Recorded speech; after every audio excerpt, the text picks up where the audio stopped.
Assalamualaikum, selamat datang kembali di channel ini. Kali ini saya akan membahas satu surat dari Kementerian Agama.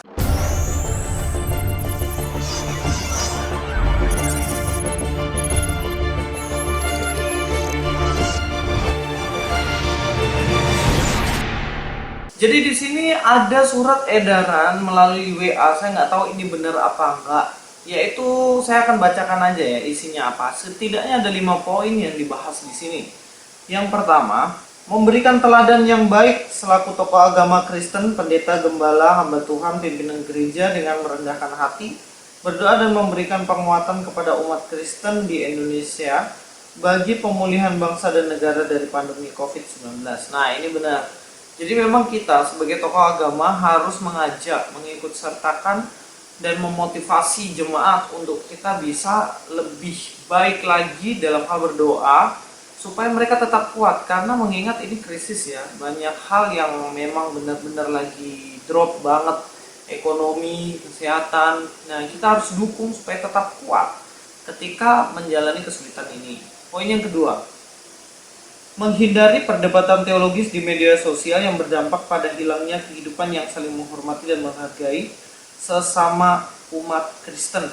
Nah, poin yang kedua ini yang sebenarnya agak jadi masalah dan rancu, ambigu sebenarnya. Yang pertama, banyak hamba Tuhan yang merekod atau merekam khotbahnya yang ngawur, yang sembarangan, yang seenaknya sendiri. Contohnya, dia ngaku katanya pergi ke kutub utara, di sana peperangan bersama dengan virus ini, dan kelaparan akhirnya makan mie ayam, katanya yang suruh Tuhan. Nah, pertanyaannya apakah benar itu dari Tuhan?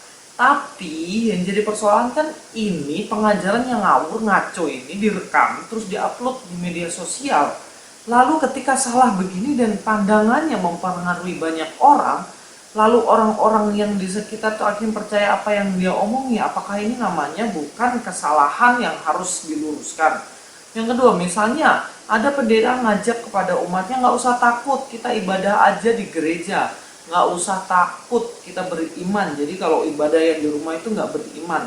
Lalu hal ini, khotbah dari pendeta ini bertentangan dengan instruksi dari pemerintah. Pemerintah bilang ibadah di rumah masing-masing.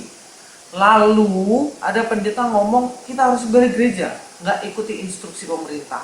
Lalu ada pendeta lain yang akhirnya meluruskan, jangan dong, kita harus ikuti apa yang pemerintah mau, harus di rumah aja. Lalu apakah hal yang demikian ini salah? Harusnya ya nih ya, kalau boleh saran maksud saya bahas ini bukan mau menentang surat ini, bukan, maaf dengan segala hormat. Saya hanya mengkritisi, apakah bukan sebaiknya yang dilarang itu bukan mengoreksi hamba Tuhan yang lain mengajar salah, bukan. Poin yang kedua ini, menghindari perdebatan teologis media sosial yang berdampak pada hilangnya kehidupan yang saling menghormati dan menghargai sesama umat Kristen. Harusnya di sini melarang pendeta untuk berkhotbah menentang peraturan pemerintah. Melarang pendeta untuk berkhotbah tanpa dasar teologis yang jelas dan diupload di media sosial. Saya rasa ini aturan yang lebih bijak. Sehingga orang mengupload videonya, mengupload pandangan-pandangan teologinya nggak sembarangan, nggak seenaknya sendiri, tapi memang berdasarkan teologi-teologi yang benar dan berdasarkan Alkitab, nggak cuma karangan doang. Jadi saya rasa di poin yang kedua ini mesti dibenahi dari Kementerian Agama. Yang ketiga, tidak memviralkan atau saling menanggapi rekaman-rekaman khotbah, renungan, seruan agama yang disiarkan untuk kalangan sendiri dan atau rekaman perdebatan pimpinan gereja yang berakibat kegelisahan di kalangan umat Kristen dan masyarakat. Ini sebenarnya yang ketiga ini betul dalam arti ya oke lah, meresahkan masyarakat dan kalangan orang Kristen oke lah ini. Tapi permasalahannya kalau dibilang untuk kalangan sendiri nih ya Pak, mohon dengan hormat, kalau di media sosial nggak bisa untuk kalangan sendiri. Kenapa? Media sosial tuh bisa diakses siapapun. Nah, kalau memang untuk kalangan sendiri sebaiknya membuat link yang di privat dan diberikan kepada jemaatnya secara privat juga, sehingga orang yang dari luar tidak bisa mengaksesnya. Nah, kalau orang luar bisa mengaksesnya, ya ini sudah konsumsi publik. Dan kalau terjadi kesalahan di situ, maka memang kita harus juga meluruskannya. Lalu bagaimana supaya tidak terjadi kegaduhan seperti ini? Itu tadi, di privasi saja. Jadi himbauannya mungkin bisa dirubah, yaitu jika ingin menyiarkan khotbah untuk kalangan sendiri, sebaiknya pendeta memprivatnya. Yang keempat, menyampaikan khotbah renungan agama yang sifatnya membangun dan mengajak seluruh umat Kristen untuk berdoa pada Tuhan agar wabah pandemi COVID-19 dapat segera berakhir. Benar, ini saya setuju sekali.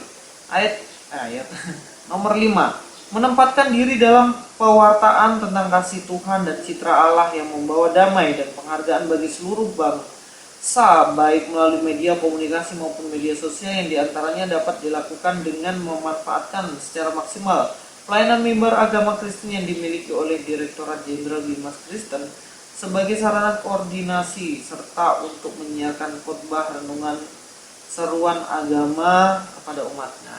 Nah, 5 nggak ada keberatan.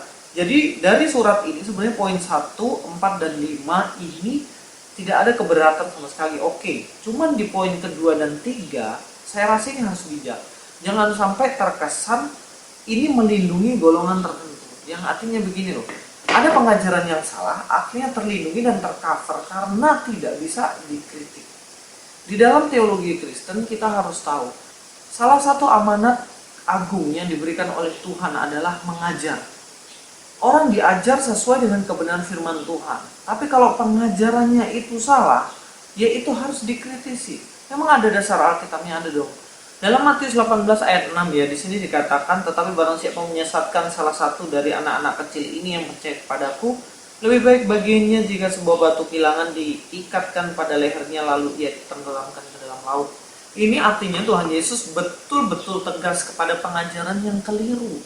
Saya harap untuk surat edaran ini tidak bertendensius untuk melindungi satu golongan tertentu. Dan mungkin bisa dipertimbangkan lagi poin 2 dan 3. Seperti yang saya sudah katakan, sebaiknya untuk kalangan sendiri di privat saja.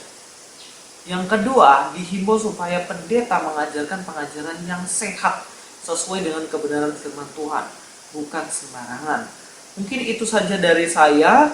Mudah-mudahan apa yang saya sampaikan ini bisa menjadi bahan pertimbangan. Tulis prasetyo di sini. God be with you.